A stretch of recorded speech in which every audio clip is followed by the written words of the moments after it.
Muy bien, gracias a todos nuevamente por estar, a los que se están conectando y no escucharon, hemos tenido un inconveniente, Pablo estaba sin luz, así que por eso estamos unos minutos atrasados, pero vamos a dar comienzo a la clase número 5 de la Carta a los Hebreos.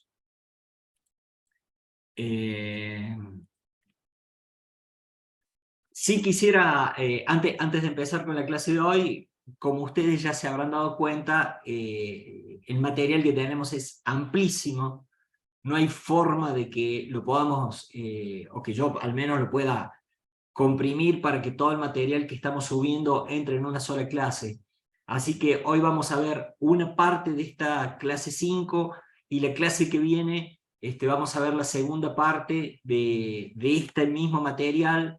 Igual vamos a subir el material de lo que debería ser la clase 6, pero ya sin tiempo para poder darlo, salvo que se alineen algunos planetas y podamos dar lo que queda pendiente luego del examen. Pero como eso no es seguro, por ahora lo que queda seguro es que vamos a terminar con esta clase 5 y va a quedar un par de capítulos sin que los podamos dar, al menos aquí.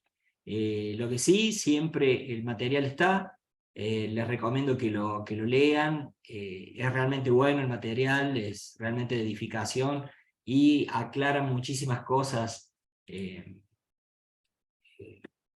Si ustedes se dedican a estudiar, a leer la carta a los hebreos y marcar algunas cuestiones que pueden parecer difíciles de entender, el material que hemos subido realmente está claro y explica la mayor cantidad de dudas que puedan aparecer.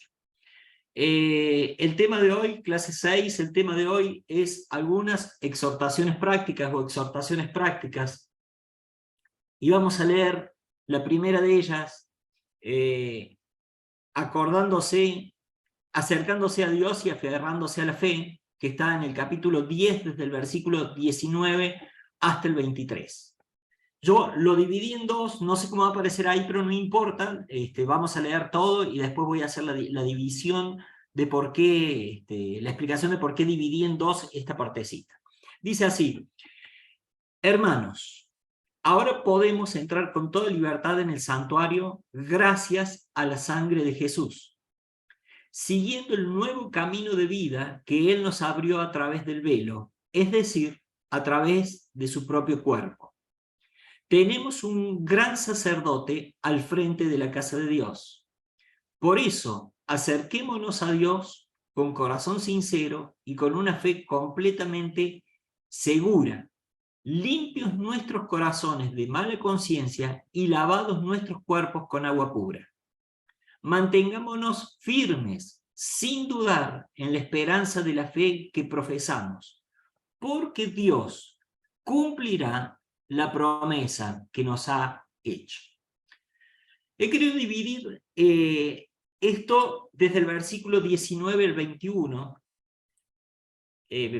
para dar primeramente una explicación rápida sobre esto, y es un poco recordar lo que ya hemos venido hablando durante las clases, ¿no?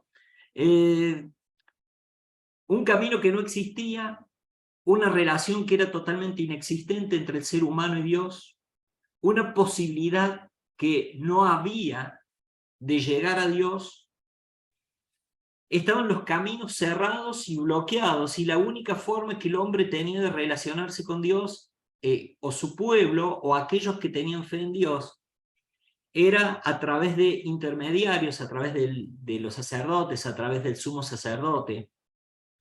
Y como ya lo hemos dicho más de una vez, y ustedes lo conocen bien, el común de la gente no podía ingresar al lugar santísimo donde estaba la misma presencia de Dios, sino lo podía hacer solamente el sumo sacerdote una vez al año. Luego que el Señor Jesucristo viene, luego que el Señor Jesucristo muere, y con toda la obra de salvación completa, porque vino, porque murió, porque resucitó, todo se edificó, se trazó un camino inexistente, un camino que no había, Y esta es la posibilidad que hoy tenemos nosotros de llegar a la presencia del Padre con absoluta libertad. Dios nos provee ese camino por medio del sacrificio que realizó el Señor Jesucristo. El camino por el cual podemos llegar con total libertad el momento que queremos, el tiempo que queremos, en la situación que necesitamos, hasta la mismísima presencia de Dios. Y esto es algo que yo quisiera que valoremos en su justa medida, pensando en aquellas personas que no podían acercarse a Dios, no podían acercarse al lugar santísimo porque de hecho iban a morir, con un sumo sacerdote que lo podía hacer una vez al año y tenía que haber confesado todos sus pecados y en una situación espiritual de extrema pureza, y él iba y ofrecía sacrificios por el pueblo. Pero cuando el Señor Jesucristo realiza la obra, cambia todo el paradigma, cambia todo el sistema, y nosotros hoy contamos con esa absoluta libertad que no sé si siempre terminamos de valorar. Nosotros sabemos que podemos llegar a Dios en cualquier momento, pero no sé si valoramos que estamos, con quién estamos hablando, a quién nos estamos dirigiendo, quién es el que nos está dedicando su tiempo, y saber que Él proveyó, ¿no? Él proveyó la forma en que nosotros podamos hacerlo. Entonces, recordamos al Israel del Antiguo Testamento que no se le permitía acercarse a Dios, pero a nosotros no solo se nos permite, sino que se nos invita, se nos pide que vayamos a la presencia de Dios. Dice, acerquémonos confiadamente al trono de la gracia, con confianza, porque ahí vamos a hallar todo lo que necesitamos. En la misma presencia de Dios, nosotros vamos a hallar todo lo que necesitamos. Y esto puede parecer repetido, lo sabemos, lo teorizamos, pero la pregunta sería, ¿lo practicamos o solamente recurrimos al trono de la gracia en algunas circunstancias o por un ritual o por alguna necesidad puntual, y la mayoría de las veces no lo hacemos, o la mayoría de los días no dedicamos un tiempo para hacerlo? Lo que quiero resaltar de esto es, para aquellos de la antigüedad estaba prohibido acercarse al lugar santísimo. Para nosotros, Dios mismo trazó el camino porque Jesucristo puso su vida para trazar ese camino. Él es el camino, dice la palabra de Dios, como hemos leído en el versículo 20, no es un camino común, es un camino nuevo y es un camino vivo. Dice la Nueva Versión Internacional en el versículo 20, dice, por el camino nuevo y vivo que Él nos ha abierto a través de la cortina, es decir, a través de su cuerpo. El Señor Jesucristo, a través de su muerte en la cruz, abrió un camino nuevo, un camino que no existía, un camino que nunca había sido trazado, y es un camino totalmente vivo, es eficaz. Entonces, Dios proveyó el camino, pero a su vez Dios nos invita a que vayamos a su presencia. Punto 1. Anoten. ¿Somos verdaderamente conscientes de que estamos siendo invitados por Dios a acercarnos a su presencia? ¿Somos verdaderamente conscientes que el dueño del mundo, que el creador de todo lo que existe, es quien nos está llamando? ¿Somos verdaderamente conscientes del valor que esto tiene para cualquier ser humano? ¿Hace poder acercarse a Dios con total libertad? ¿Lo has podido experimentar en tu vida? ¿Lo experimentas a diario en tu vida? ¿O lo experimentaste en el pasado y quedó como una situación puntual, como tantas otras que vemos en las Escrituras? Yo siempre pienso en aquellas personas que tuvieron oportunidad por algún motivo de acercarse al Señor Jesucristo y de ser beneficiados por algún milagro del Señor Jesucristo antes que Él muriese, ¿no? Pero luego siempre pienso en que muchos de esos que fueron beneficiados se fueron a sus casas, disfrutaron del beneficio, pero nunca más se acordaron de aquel que realizó el milagro. Y también creo, aunque la Biblia no lo dice, que seguramente entre aquellos que gritaban crucifícale, crucifícale, seguramente había muchas personas que habían sido beneficiadas por algún milagro del Señor Jesucristo. Que esta situación no nos encuentre en nosotros, que seamos hijos que realmente aceptamos esta bendición de poder ir a la presencia de Dios y tener una comunión con Dios a diario, con libertad, sabiendo que en su presencia hallamos absolutamente todo.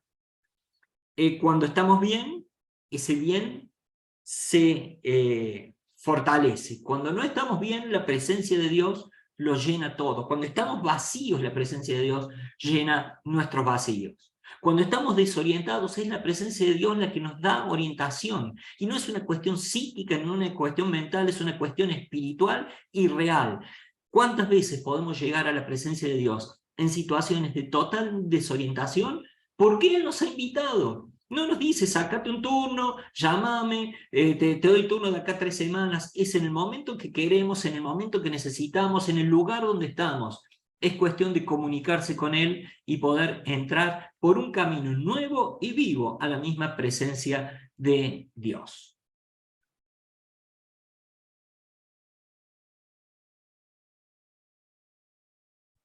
Dijimos, es un camino nuevo en contraste con el camino o los medios que utilizaban los sacerdotes de Israel, ¿no? Porque ellos cuando se acercaban a Dios tenían que realizar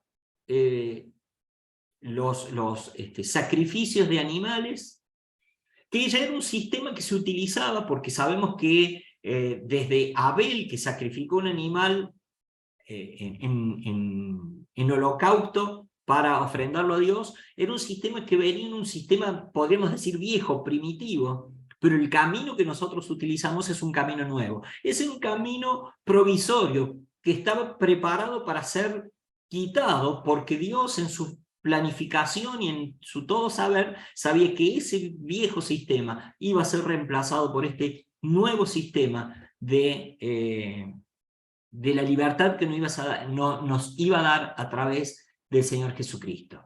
Es un camino nuevo porque tenemos un nuevo sumo sacerdote, porque Jesucristo es nuestro nuevo sumo sacerdote, ya no es un sumo sacerdote como los anteriores, sino es un sumo sacerdote que vive y vive para siempre, es un sumo sacerdote que asume el sacerdocio luego de haber llevado él mismo a cabo la obra del sacrificio que fue él mismo, y que habiendo resucitado vive y vive para siempre. Ya no nos acercamos a Dios con un animalito, por más bueno que sea, un animalito muerto, sin vida, sino ya nos acercamos a nuestro Dios, a nuestro Padre, por medio de el Señor Jesucristo, que es un sacrificio que vive y vive para siempre. Él cumplió con todos los requisitos, y lo más importante es que no quedó ahí, sino que es un Cristo que vive para siempre y con quien nosotros sabemos que nos vamos a encontrar. Ahora bien, una cosa es que digamos, que pensemos, que sostengamos que la obra de Cristo es totalmente eficaz. Si yo les pregunto a ustedes o les pregunto a la mayoría de las personas que somos hijos de Dios, ¿ustedes creen que la obra de Cristo es plenamente eficaz? Y todos van a contestar, sí, es 100% eficaz. Desde el intelecto, todos podemos afirmar que es 100% eficaz. Desde nuestras convicciones, la mayoría vamos a decir que fue 100% eficaz. Ahora bien, desde nuestra confianza, ¿qué respuesta damos a esto? Nosotros confiamos verdaderamente, vivimos una vida en la que creemos realmente que la obra del Señor Jesucristo fue 100% eficaz, que nuestra vida de esclavitud ha sido completamente liberada, que nuestra frustración, que la sangre de Cristo fue eficaz no solo para perdonarnos nuestros pecados, no solo para darnos una nueva vida, no solo para completar, que llevemos a cabo una vida abundante en esta tierra, no solo para quitar nuestras frustraciones, eficaz para quitar nuestra mala conciencia. ¿Creemos que la sangre de Cristo es eficaz para todo eso? Miren, yo no voy a hablar de la opinión de ustedes o de lo que ustedes crean, sino yo quisiera sí sincerarme y decir que muchas veces he dudado que la obra de Cristo sea plenamente eficaz, al menos para mí. Porque yo he visto milagros en la vida de muchas personas y digo, la obra de Cristo ha sido eficaz para salvar, ha sido eficaz para transformar la vida de muchos, ha sido eficaz para producir grandes cambios en la vida de muchos, pero a mí no me produce esos cambios. Entonces, ahí está el punto que yo quiero transmitirles a ustedes. Realmente vivimos a diario con esa convicción de saber que la sangre de Cristo fue eficaz para perdonarme, para salvarme, pero también para cumplir todas las demás promesas. Hebreos le dice, el autor de Hebreos le dice a aquellas personas que estaban pasando por momentos de pruebas difíciles, de dificultades difíciles, miren que la sangre de Cristo es plenamente eficaz. Vayan confiadamente al trono de la gracia, porque allí van a hallar socorro. Allí van a hallar lo que ustedes necesitan. Decir o creer no es lo mismo que poner por práctica. No es lo mismo que vivir con esa convicción. Yo siempre digo, hay mucha gente que cree que Jesucristo es hijo de Dios. Hay muchas personas que creen que realmente es Dios que vino a esta tierra.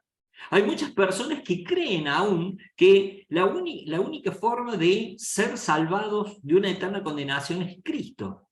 Pero no alcanza con eso de lo que creen, porque no aceptan a Cristo como su Salvador. Entonces creen muchas cosas, pero no se apropian de la salvación. Y nosotros como hijos de Dios, y yo lo digo de manera particular, y quizás esto les sirva a ustedes, muchas veces he vivido convencido, y por mucho tiempo convencido, del poder de la sangre de Cristo. Pero también me preguntaba por qué ese poder que Dios tiene no me alcanza a mí en las áreas en que yo necesito que me alcance. Y el mismo apóstol Pablo decía que él se gloriaba en sus debilidades porque ahí se manifestaba el poder de Cristo, y uno con el correr del tiempo y mientras más se va acercando a Cristo y más busca su presencia y más desea su presencia, se da cuenta que las debilidades con las que uno ha venido de fábrica no van a desaparecer mientras estemos en esta tierra, pero sí son el lugar propicio para que Dios manifieste su poder. Entonces, aquellas cosas que contaminan mi mente, aquellas cosas que contaminan mi cuerpo, aquellas cosas en las cuales el viejo hombre me tironea para atrás para volver al pecado, ahí es donde se manifiesta el verdadero poder de Cristo, ahí es donde se manifiesta mi fe, ahí es donde se manifiesta mi convicción de ir al trono de la gracia y hallar socorro para ese momento oportuno donde yo lo necesito. Muchas veces el favor de Dios no ha llegado a mi vida simplemente porque yo no lo he pedido, no porque no estuviera disponible. Y no quisiera que en la vida de ustedes pasara exactamente esto, que demorasen mucho tiempo en darse cuenta de esto. Es necesario que vayamos, Dios nos está invitando, vengan a mi presencia, tienen libertad. Hay un camino nuevo trazado por la muerte de mi Hijo Jesucristo. Es un camino nuevo, es un camino vivo, es un camino eficaz, es el único camino para llegar al Padre. Vengan confiados, vengan a mí, vengan en lo que podríamos decir a tiempo o fuera de tiempo, no hay horario. Cuando lo necesiten, cuando quieran, Dios nos está esperando. Miren, hay muchísimas cosas que uno logra entenderlas con el correr de los años, y una de las hay cosas que, por supuesto, yo he logrado comprender, de que cosas que me decía mi papá a mí, las he logrado comprender una vez que he sido padre y una vez que he tenido que vivir determinadas situaciones, ¿no? Entonces, había momentos en que yo, como hijo, no lograba entender por qué mi papá quería saber dónde estaba, o por qué mi papá quería verme, o por qué mi papá necesitaba saber qué necesitaba yo, o estar encima mío. Entonces, uno por ahí como hijo decía, está bien, si necesito algo te digo, no te pongas pesado, pero la realidad es que como padre, uno desea ver a sus hijos. Uno tiene ansias de ver a sus hijos y quiere que sus hijos estén bien. No, uno como padre no se banca que sus hijos estén mal. Eso no viene de nosotros, eso viene de Dios. Y entonces uno llega a comprender esto, ¿no? Que Dios como padre quiere vernos, quiere recibirnos, quiere mimarnos, quiere tocarnos, aunque no tengamos nada que pedir en ese día. Acerquémonos a la presencia de Dios, porque a Él le agrada, porque llena su corazón y porque a nosotros cuando comenzamos a compartir el tiempo con Él, es la forma en que comenzamos a nutrirnos de su misma esencia. No solo nos ayuda en tiempo de dificultad, sino nos ayuda a fortalecernos, a crecer, a mirar las cosas con su mirada, a sentir con su corazón. Así que viene este punto 1 que he marcado, acercándose a Dios y aferrándose a la fe. Pero no quisiera pasar por alto lo que dice el versículo 22, ¿no? Por eso acerquémonos a Dios con corazón sincero, sabiendo que Él está viendo nuestro corazón, nuestra fe, con corazones limpios, con una conciencia limpia. Y ahí dice lavado nuestros cuerpos, se refiere a una purificación total. No está diciendo si no te bañaste no podés acercarte a Dios, sino lo que está diciendo, está completando el autor una figura de pulcritud espiritual absoluta. Entonces, si nos vamos a acercar a Dios y esperamos que Él nos reciba bien, tiene que ser con estas condiciones. Con un corazón sincero, porque Dios sabe si me estoy acercando a Él por interés o no. Con una fe absoluta, sabiendo que lo que Dios me prometió, Dios lo va a cumplir, y esto no significa que Dios vaya a cumplir lo que yo le pedí, sino Dios va a cumplir lo que Él me prometió y lo que es mejor para mí. Con un corazón limpio de pecados, limpio, si hay algo en mi conciencia que me acusa, tengo que resolverlo, y entonces acercarme a Él en esta situación. Punto 2, punto B. Y el punto B también lo quise dividir en dos, y ahora lo marco como punto B1, encontramos en los versículos 24 al 31 lo que podemos decir la responsabilidad cristiana y los juicios de Dios. Esto abarca todo lo que vamos a ver, pero la responsabilidad cristiana tiene que ver con esto que quisiera que leamos ahora. Versículo 24, 10-24. Vamos a leer dos versículos. Preocupémonos los unos por los otros, a fin de estimularnos al amor y a las buenas obras. No dejemos de congregarnos, como acostumbran a hacerlo algunos, sino animémonos unos a otros. Y con mayor razón, ahora que vemos que aquel día se acerca. La responsabilidad cristiana. Acá no está hablando el autor, siempre tengamos presente ¿a quién le está escribiendo el autor de los Hebreos? A un grupo de personas que estaban siendo sometidas a prueba y que estaban con ganas de dejar todo. ¿Vieron cuando nosotros decimos, bueno, hasta acá llegué, abandono?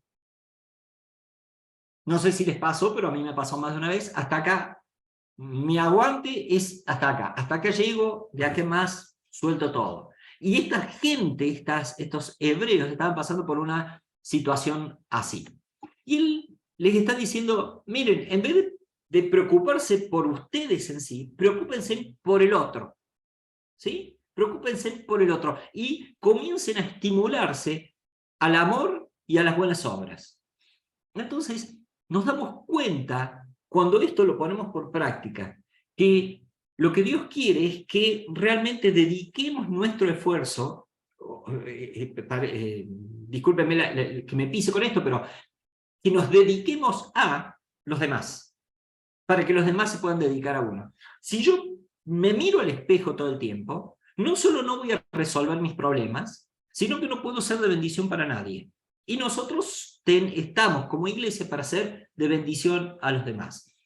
Y aquel autor les está diciendo, miren, preocúpense los unos por los otros. No se estén mirando el ombligo, no estén llorando por sus propias necesidades, no estén, que de sus bocas no salgan permanentemente la queja, ¿sí? Porque me pasa esto, porque me pasa lo otro, siempre un nivel de negatividad.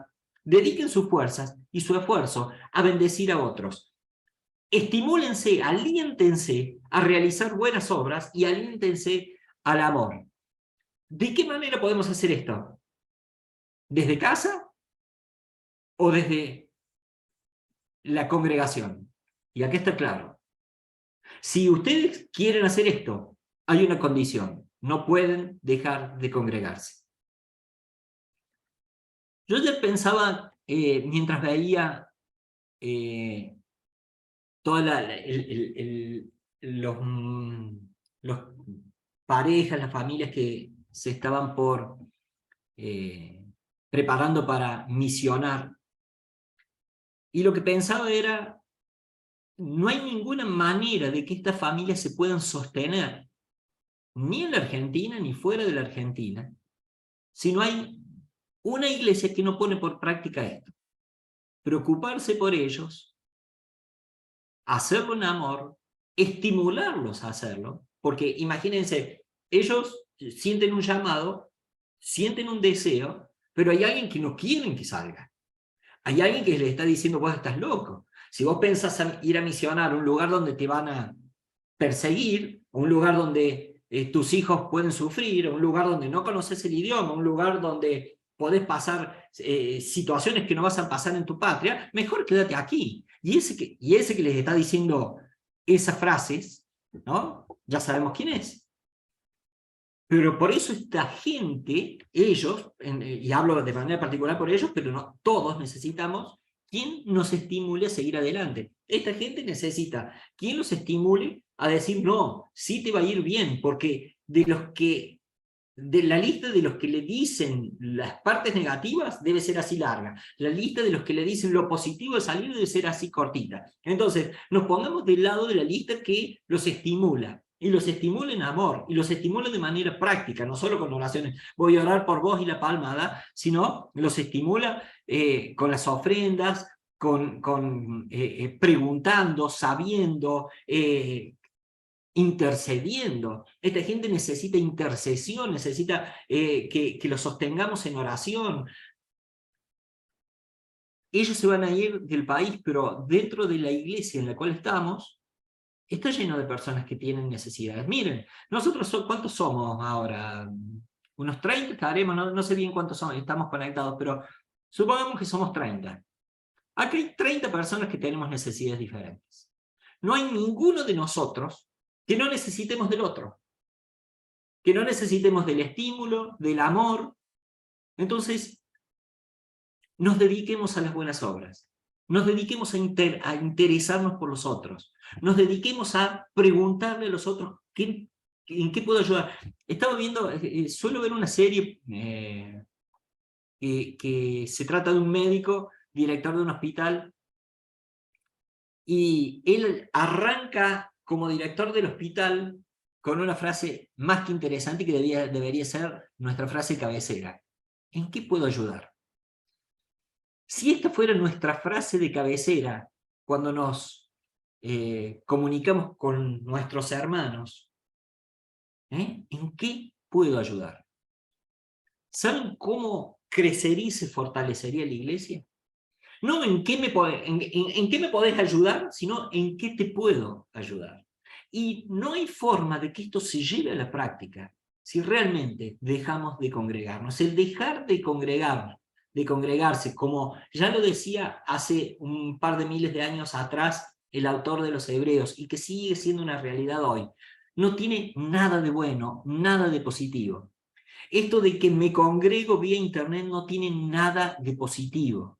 O sea, el cara a cara, el abrazo, la relación, no existe si mi congregar es vía internet o si decididamente ni siquiera vía internet. Yo puedo ver una reunión porque estuve enfermo por internet, puedo ver una parte de un congreso, puedo ver una prédica, pero no tiene nada que ver el congregarme, el relacionarme, la comunión, los unos con los otros, que es el propósito con el cual seguimos aquí. Alentarnos en amor, alentarnos a seguir adelante.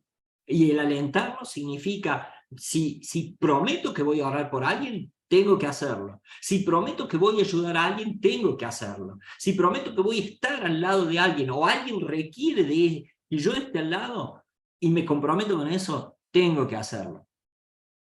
Ayer estamos hablando con un hermano que vino otro hermano, no delante mío, sino hace unos días antes, y le había pedido ser discipulado por él. Lo primero que le dije, él me cuenta, ¿no? Se saludan, se va, y lo primero que le digo, decirle que sí. Decirle que sí. Busca tiempo de calidad y decirle que sí, porque si vos le decís que no, no sabemos qué va a pasar con él. Si él está buscando ayuda, ayuda tiene que encontrar. Si se nos acerca alguien buscando ayuda, esto va a pasar, primero congregándonos, segundo estando atentos y teniendo una disposición a ayudar, a alentar y a brindar nuestro amor a los demás. Así que en lo que necesitemos la comunión personal, la comunión cara a cara, debe aumentar día a día. Considerémonos unos a otros para estimularnos al amor y a las buenas obras. La ayuda y el interés constante, no intermitente, constante por los demás cristianos es responsabilidad de cada uno de los hijos de Dios. No olvidemos lo que Dios hizo por nosotros y que la forma en que nosotros podemos devolverle a Dios algo de lo que Él hizo es ocupándonos de sus hijos. Entonces, no es ocupándome de mí, sino ocupándome de sus hijos, para que nos retroalimentemos en amor, en comunión. Y otra cosa que quiero hacer hincapié, porque el Señor me ha venido hablando durante este último tiempo respecto a eso, es fijar mi mirada, y yo no sé si ya lo dije, pero si lo dije no importa, en clases anteriores, poner mi mirada no en los defectos de los demás hermanos, sino en las virtudes que pueda haber en los demás hermanos, porque comenzamos a valorarlos de una manera diferente. El diablo quiere que yo me fije en los defectos de los demás hermanos, pero Dios quiere que me fije en las necesidades y en las virtudes, y alentarlo en esas virtudes a seguir adelante. Entonces, es necesario animarnos los unos a los otros en las cosas, en los asuntos de Dios, con una actitud amorosa. Esa debe ser nuestra meta diaria y permanente como hijos de Dios. ¿En qué puedo servir? Sería la pregunta. ¿En qué puedo servir? Muchas veces creemos que el servicio se limita a poder dar una clase, o a poder dirigir el canto, o a participar de una actividad visible, cuando en realidad el verdadero servicio a Dios, dice la Biblia, que Dios toma como algo personal si alguien hizo algo por uno de los suyos. Si le dio un plato de comida, si le dio un vaso de agua, si le dio abrigo cuando necesitaba, si cubrió la necesidad de alguien, Dios lo toma como algo personal. Nosotros, los que somos papás, sabemos el agradecimiento que sentimos por aquellos que hacen algo por nuestros hijos. Cuando alguien valora a nuestros hijos, cuando alguien ayuda desinteresadamente a nuestros hijos, cuando alguien bendice a nuestros hijos, esto produce en nosotros un sentir que no lo produce ninguna otra cosa. Bueno, lo mismo pasa con Dios. Cuando Dios ve que otros hacen cosas por sus hijos, produce un sentir en él que lo lleva a soltar bendiciones sobreabundantes sobre aquellas personas que realizan tal obra. Veo 9 participaciones en el chat, así que mientras tomo un vasito de agua, te pregunto, Ceci, ¿habrá alguna pregunta o algo, algún aporte que se pueda escuchar? Hay una pregunta de Susi Rafael. Dice, ¿la carta de Hebreos fue escrita solo para los hebreos?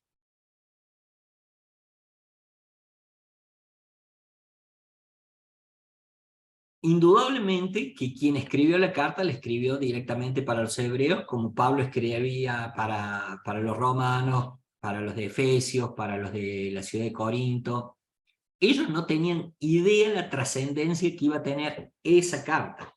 Ahora bien, el que escribió la carta seguramente le escribía directamente para aquellas personas a quienes iba dirigida. El que inspiró la carta sabía a quiénes iba a llegar esa carta. Entonces, esto es, como podemos leer, esto es actualidad pura.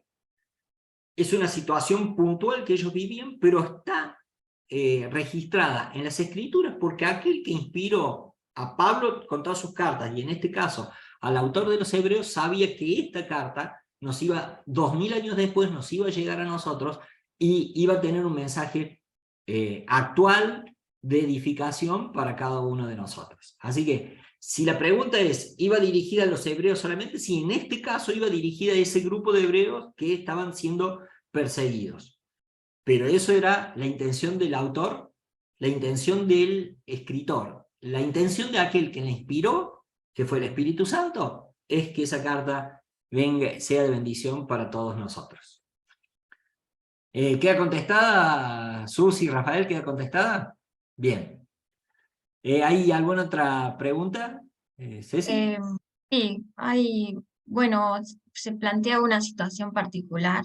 Dice, en mi casa no me dejan congregarme, mi marido no lo permite.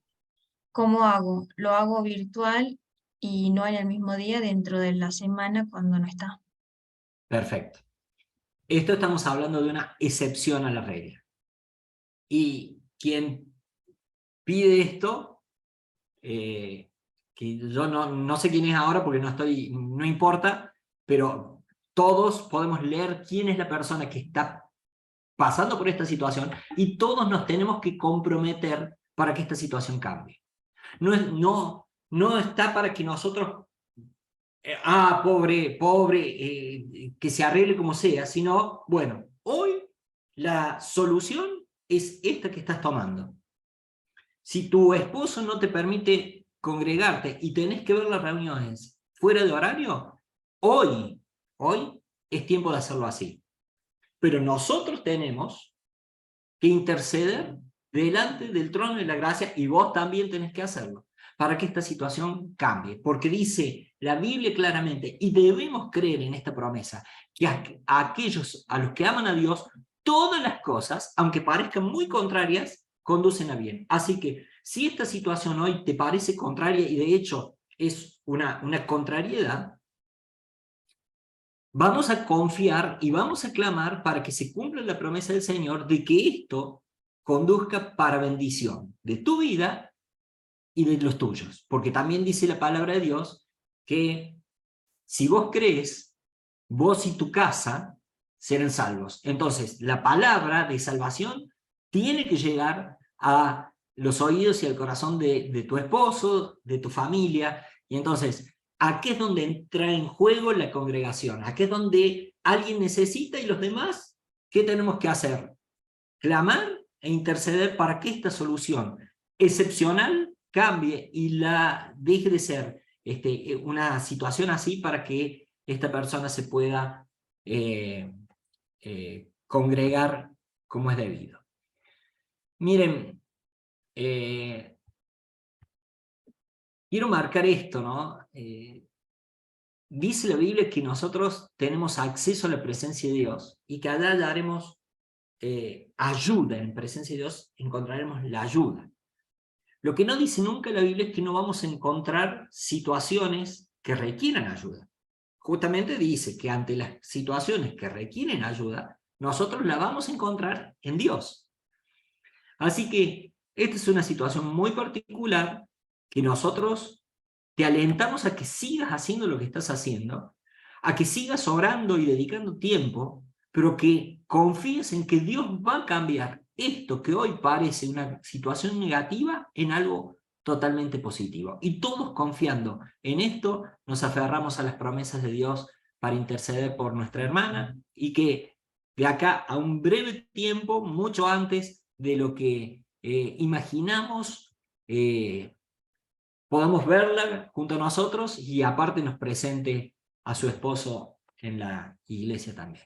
Esto no es una incentivación barata, no te estoy queriendo vender un producto, te estoy diciendo: Dios puede, Dios sabe, Dios quiere, y Dios tiene los recursos para hacerlo, así que creamos que Él lo va a hacer. ¿Alguna otra pregunta, Ceci, o sigo? No hay más preguntas. Bueno, seguimos con el punto B2. Y acá hay algo bastante delicado que puede llevar a confusión, así que vamos a leer los versículos 26 al 29, dice el peligro de rechazar la salvación. Dice, si después de recibir el conocimiento de la verdad, pecamos obstinadamente, ya no hay sacrificio por los pecados. Solo queda una terrible expectativa de juicio. El fuego ardiente que ha de devorar a los enemigos de Dios. Registren esto. El fuego ardiente que ha de devorar, ¿a quién? A los enemigos de Dios. No a los hijos de Dios, sino a los enemigos de Dios.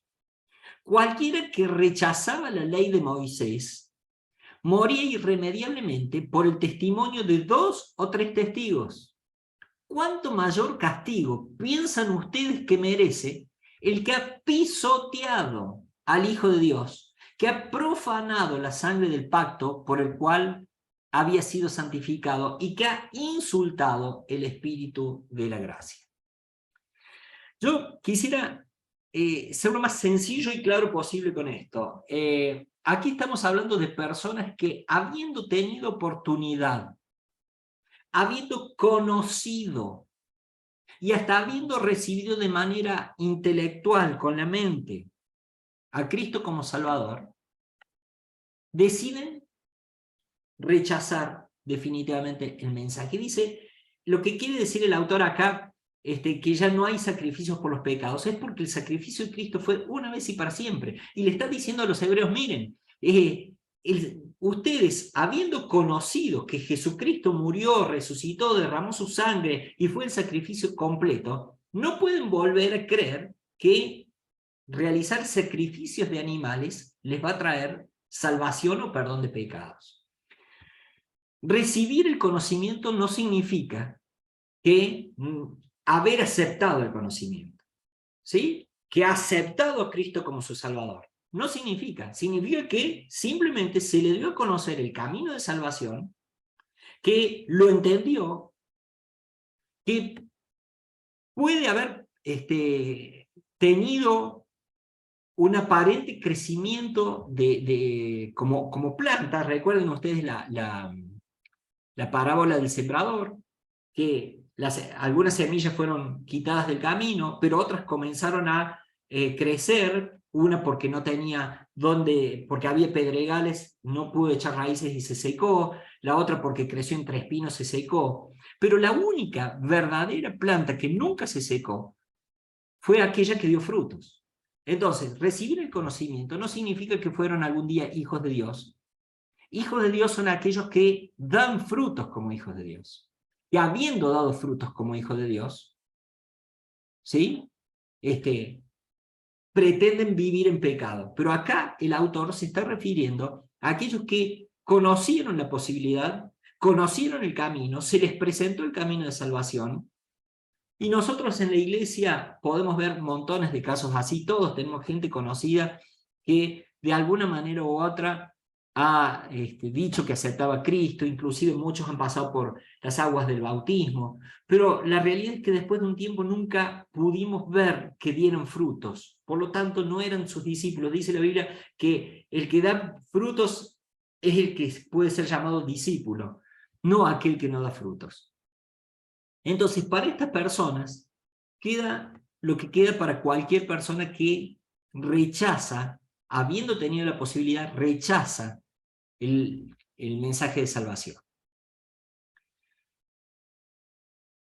Si siendo verdaderamente hijo de Dios, insistís en vivir en pecado, insistís en pecar, Dios te va a llamar.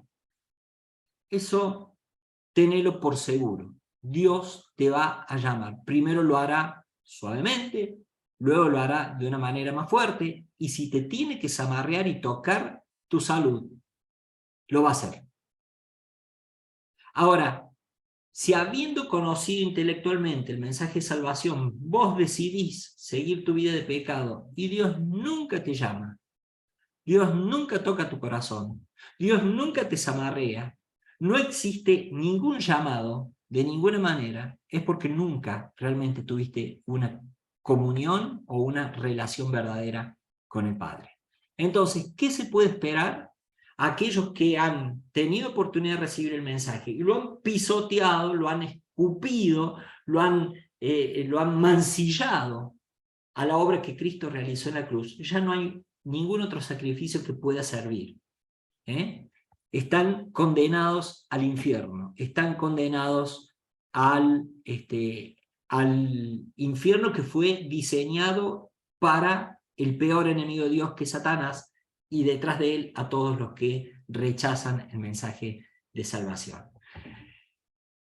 Es posible que la persona que rechaza a Cristo pueda volver entonces en el caso de los hebreos, a los sacrificios de animales. La respuesta era no. El autor le está diciendo, miren, si la idea de ustedes es esa, la respuesta, ya les digo que no. Ya les digo que no. Si ustedes están pensando en esto, y esto lo ponen como una excusa para volver a pecar, y van a volver a llevar animalitos para cubrir el pecado en el cual ustedes quieren vivir, desean vivir, y no quieren vivir una vida de santidad, entonces lo único que me queda por decirles es que ustedes no conocen a Dios y que lo único que les espera, no hay ningún sacrificio ya que les alcance, lo que les espera es una eterna condenación, una horrenda expectación de juicio y un fuego airado que está a punto de consumir a los adversarios, según dice el versículo 27. Punto C. La fidelidad pasada como base de la confianza presente. Seguimos pensando y enfocados en que el autor les está diciendo a un grupo de personas que, habiendo demostrado ser hijos de Dios en su gran mayoría, hoy están dudando de seguir en este camino por las adversidades en las que se encuentran. Y les escribe diciendo, recuerden aquellos días pasados cuando ustedes, después de haber sido iluminados, sostuvieron una dura lucha y soportaron mucho sufrimiento.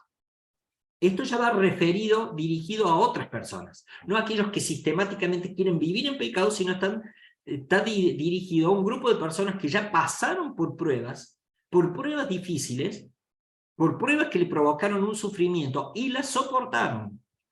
Unas veces, dice el versículo 33, se vieron expuestos públicamente al insulto y a la persecución. Otras veces se solidarizaron con los que eran tratados de igual manera. También se compadecieron de los encarcelados y cuando a ustedes les confiscaron sus bienes, lo aceptaron con alegría, conscientes de que tenían un patrimonio mejor y más permanente. Así que no pierdan la confianza, porque ésta será grandemente recompensada. Volvemos. Un grupo de personas que ya había pasado por pruebas, persecuciones, dificultades, muchas de ellas habían sido encarceladas, se les había confiscado sus bienes, habían quedado en la calle y habían soportado esa prueba. Hoy estaban siendo sometidos nuevamente a prueba, pero hoy tenían en la mente la idea de volverse atrás, de abandonar todo, de volver al judaísmo. Y el autor les está diciendo, lo que ya vivieron, ténganlo presente, porque ese Dios que no los abandonó entonces, tampoco los va a abandonar hoy. Traemos esto a nuestra realidad. Hoy estamos pasando por dificultades y pruebas. Muchos de nosotros lo estamos haciendo. ¿Hemos pasado antes por dificultades y pruebas? Todos nosotros los hemos pasado. ¿Hemos visto la mano generosa de Dios en sostenernos en el momento de la dificultad, cuando parecía que esa prueba nos iba a arrasar, pero no nos arrasó, sino salimos fortalecidos? Sí, lo hemos hecho. Hemos visto la mano de Dios produciendo milagros y diciendo, ¿de dónde salió esta solución que yo no esperaba, no imaginaba, no la tenía? Sí, lo hemos visto. Hemos visto a un Dios amoroso, a un Dios poderoso, a un Dios que no abandona a los suyos, a un Dios que tiene un poder de imaginación y de creación permanente para traer soluciones de donde no existen, de hacer caminos donde no hay, de seguir abriendo mares y ríos que no podemos cruzar, de hacernos caminar sobre el agua cuando creemos que nos vamos a hundir, de hacernos caminar por el fuego, cuando ese fuego puede consumir a cualquiera, pero no nos consume a nosotros. Todos, alguna vez en nuestra vida, ya lo hemos visto. Pero seguimos pasando por pruebas, y a lo mejor pasa por nuestra cabeza esto de hasta que llegue. Ya con las pruebas que pasé antes ya me alcanza. Ya, el cuerpo no me da más, ya estoy viejo para esto, ya he sido demasiado tiempo fiel a Dios, entiendo que Dios me ayudó, pero pareciera que esta vez no me quiere ayudar. Parece que ayuda a los demás, pero a mí no me escucha. Miren, la palabra de aliento es, no nos volvamos atrás. Atrás no hay nada bueno que nos pueda ayudar. Las soluciones las vamos a encontrar siempre mirando hacia adelante y sobre todo hacia arriba. Este grupo de personas, como vos y como yo, necesitaban soluciones inmediatas y Dios manda la solución en el tiempo oportuno. ¿Lo hemos vivido? Todos podemos decir que sí.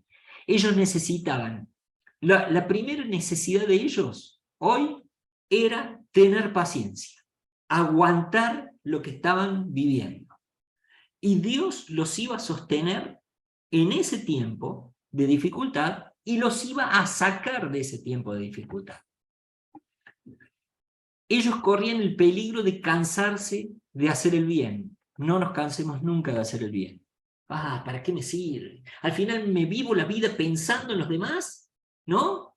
Pero ¿y quién piensa en mí? ¿Soy el único que pensó eso alguna vez? Mira, aunque mi padre y mi madre me abandonaran, dice la Biblia, Dios nunca me dejará. Pero como Dios no me va a dejar nunca, siempre va a proveer de hermanos que creo que no están, pero sí están, que no sé que están orando, pero sí están orando, sí estaban orando, intercediendo por uno, que no tienen necesidad de venir a decirme todos los días, che, estoy orando por vos. Lo están haciendo callados en sus casas, que demuestran su amor, que demuestran su compañía.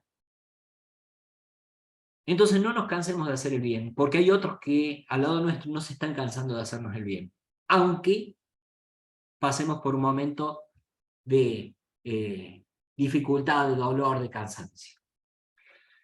No intentemos evadir nuestras responsabilidades, o sea, si estamos pasando por pruebas, Dios nos ha dado una responsabilidad que la tenemos que soportar, y el autor les estaba diciendo, no huyan de esto, aguanten esto, porque ya alguna vez lo aguantaron y salieron adelante, y Dios es fiel. Vayan confiadamente al trono de la gracia. ¿Se acuerdan cómo comenzamos esto?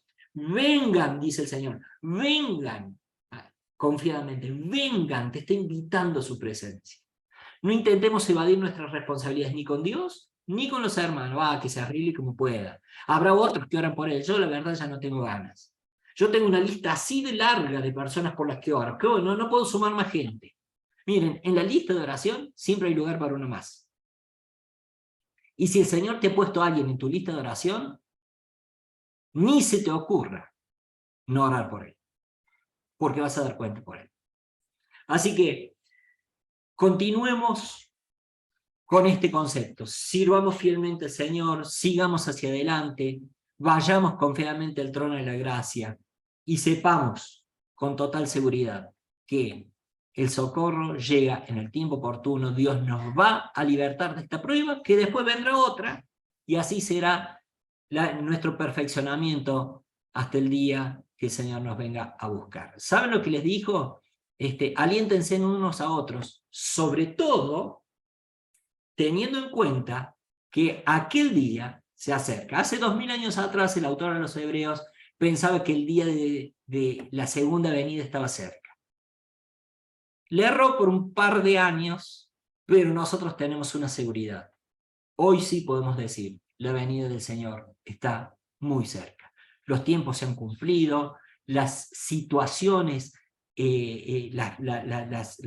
muchas de las profecías que se tenían que cumplir ya están cumplidas. El tiempo de la venida del Señor puede ser hoy, mañana o de acá una semana, pero está completamente cerca. Así que sepamos perseverar con paciencia, con dedicación, con amor, y no nos olvidemos de hacer el bien y de interceder los unos por los otros. Siempre creyendo y asegurándonos de presentarnos con corazones limpios, con conciencias limpias, delante del trono de Dios, donde siempre somos bien recibidos, amorosamente recibidos, y nuestras oraciones y nuestras peticiones nunca han sido ni van a ser desechadas, sino por el contrario, son guardadas en un cofre que el Señor a su tiempo las sacará y las contestará, aun cuando nosotros nos hayamos olvidado de las cosas que pedimos.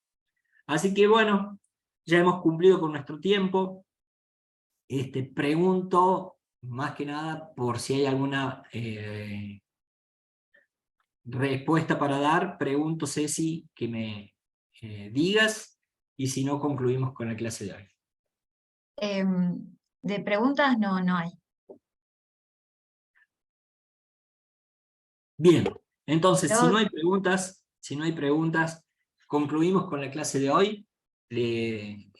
Terminamos con la grabación, que es lo que va a estar subido, y podemos abrir el micrófono para saludarnos.